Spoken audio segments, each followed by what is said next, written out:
Episode 5, Ayah lebih sayang Aira. Gak terjadi apa-apa. Bentar lagi pulang, nunggu hujan reda. Fanny, Bapak, dan Ibu pasti mengkhawatirkanku. Biar nanti di rumah saja aku cerita sama mereka. Tadi, ada yang ambil paket krim. Temen Mbak, katanya. Udah kasih uang juga. Krimnya habis, Mbak. Fanny melanjutkan pesannya. Alhamdulillah, usahaku maju. Segera ku minta Fanny untuk transfer uang hasil penjualan pada Afifah. Setelahnya, sambil memangku Danis, kuhubungi Afifah untuk mengatakan bahwa aku siap menjadi member. Tentunya, dengan dibantu Fanny untuk menawarkan pada teman-teman kampusnya. Afifah menyambut hangat dan berkata akan mengirim barang dengan nominal 15 juta. Syarat utama menjadi member, kita harus belanja sebanyak 15 juta. Aku iyakan. Tak perlu menunggu untung dari produk tersebut untuk mencicilnya. Karena terhitung sampai hari ini, aku sudah mengantongi untung 6 juta dari usaha keripik. Artinya, dalam sebulan, aku bisa mendapat 2 kali lipat. Di bank juga masih ada tabungan yang lumayan. Itu bisa kugunakan untuk mengembalikan modal pada Afifah. Dalam hati, ku berjanji, hasil kerja kerasku akan kugunakan untuk menyenangkan kedua buah hatiku. Hujan telah reda, tinggal menyisakan gerimis. Kubangunkan Dinta dan Danis untuk mengajak mereka pulang. Saat menunggu mereka sadar sepenuhnya, terdengar suara mobil memasuki halaman rumah sebelah rumah Bibi Mas Agam. Sementara itu, Dinta dan Danis segera memakai jaket. Kugandeng tangan mereka berdua. Namun, langkah kami terhenti saat melihat rombongan keluarga Mas Agam pulang dari piknik. Anak-anak semakin mengeratkan pegangan padaku saat melihat ayahnya menggendong Aira. Tangan satunya menenteng boneka besar. Senyum sumringah terpancar di bibirnya. Berjalan sambil sesekali menggoda keponakannya itu. Di belakang, Bapak Ibu mertua, Mbak Eka, Lian serta istrinya Rani menyusul. Mereka membawa banyak sekali oleh-oleh. Demi apapun, hati ini terasa perih. Mas Agam sontak berhenti saat melihat kami bertiga. Keluarganya juga terlihat salah tingkah. Muka kedua anakku memancarkan kesedihan. Lagi, mata kedua kakak beradik ini berkaca-kaca. Aku paham apa yang mereka rasa.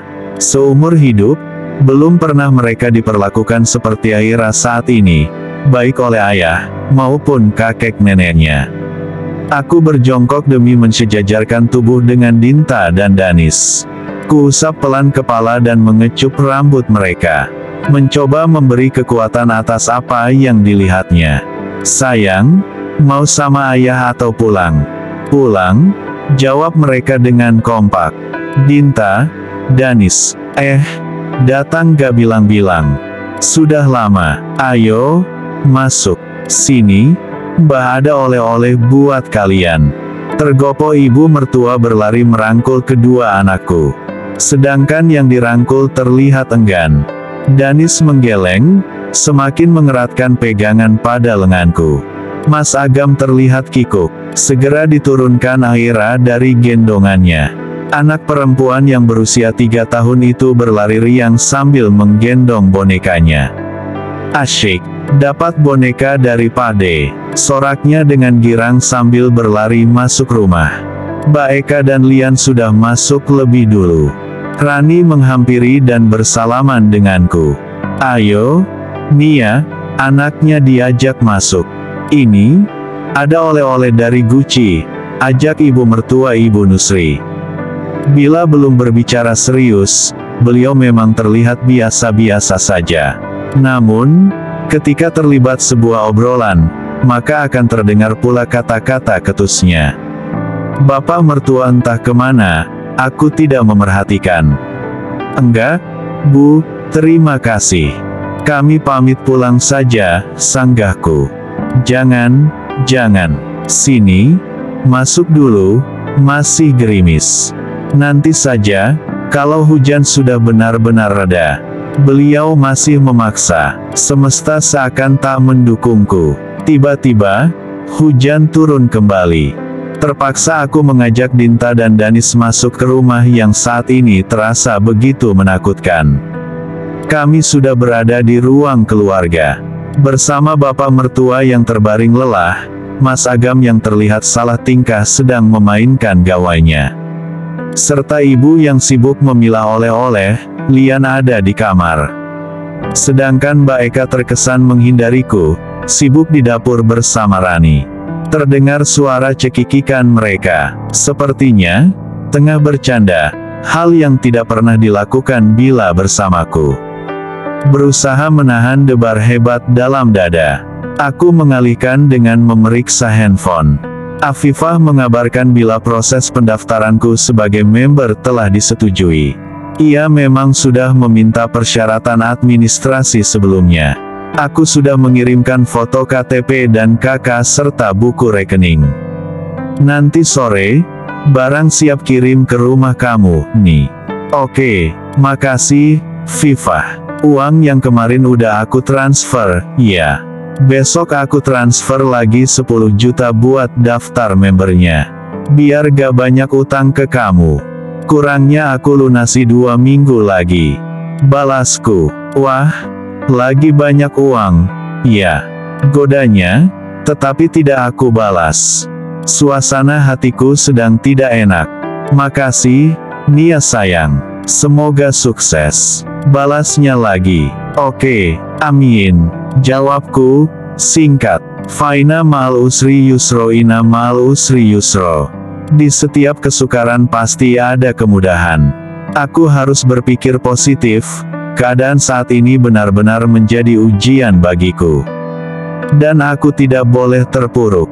Justru, aku harus bangkit. Bukankah membalas sakit hati yang paling baik adalah dengan berusaha menjadi sukses? Bismillah. Semoga Allah meridai langkahku. Oh, aku tidak berbuat jahat. Justru, saat ini menjadi orang yang terzalimi. Dinta dan Danis masih anteng di tempat duduknya. Pandangan mereka memperhatikan Aira yang sedang bermain dengan banyak mainan.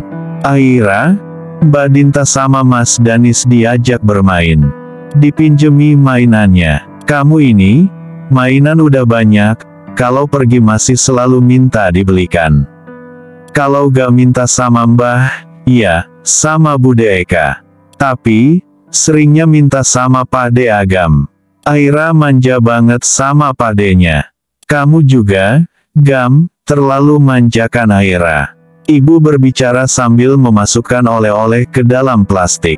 Sepertinya mau dibagi-bagi. Aku tambah tidak nyaman berada di sini. Kami memang jarang kemari setelah Aira lahir. Jadi, tidak tahu kalau Mas Agam sebegitunya dalam memanjakan Aira. Karena aku merasa mereka memang berbeda dalam memperlakukan Aira, lebih mengistimewakan. Sepupu-sepupu Mas Agam serta keponakannya selalu memanggil dengan istilah kesayangan. Apakah ibu memaksaku masuk karena mau pamer? Ingin memanas-manasi atau ini hanya pikiran jelekku? Mas Agam memandang sayu pada kedua buah hatinya. Entah merasa bersalah atau malu dengan kenyataan yang terjadi di belakang kami. Pade, ini dibelikan waktu kita ke Semalang, iya. Ini juga, oleh-oleh Pade dari Jogja. Ini semuanya Pade yang belikan, ya, Mbah. Aira terlihat memilih mainan yang dibelikan Mas Agam.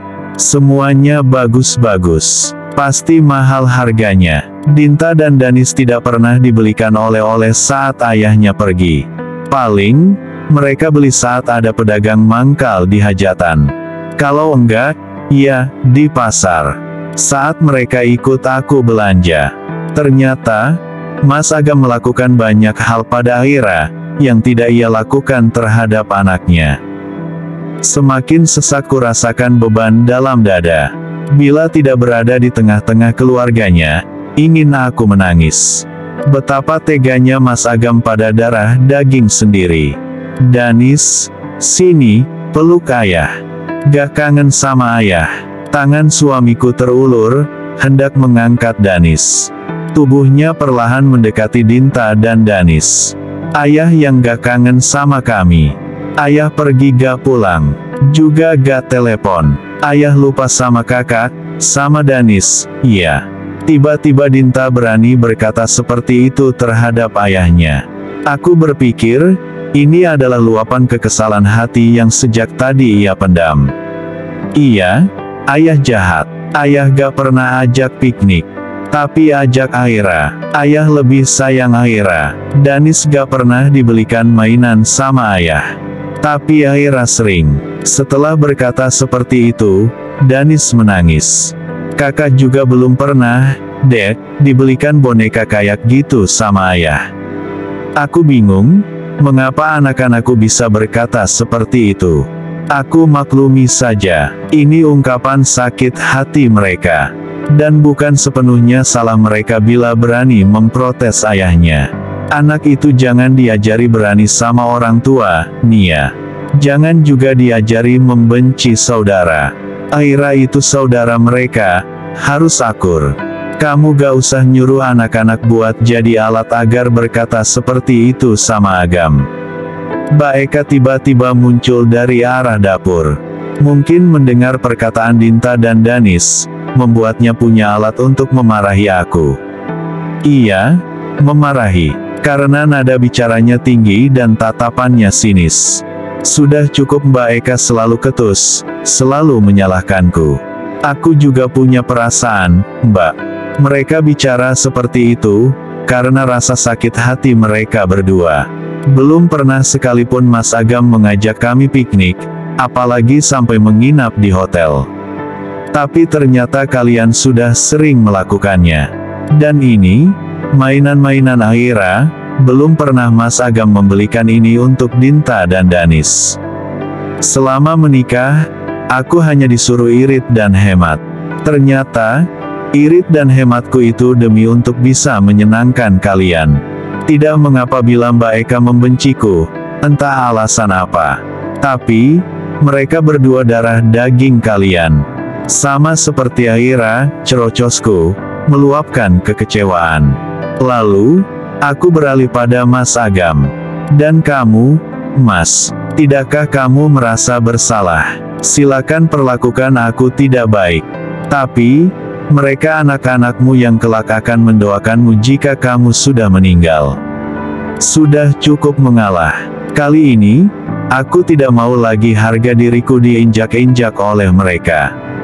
Oh, mau diam dan menerima diperlakukan semena-mena pun tidak akan membuat mereka menghormatiku. Jangan seperti itu, Nia. Wajar jika Agam ingin menyenangkan kami, keluarganya. Kan, dia sudah sukses, jadi PNS. Kamu gak boleh punya rasa iri. Itu tidak baik, Nia. Terdengar menasihati, tetapi perkataan ibu lebih seperti menyuruhku mengalah dengan sikap Mas Agam.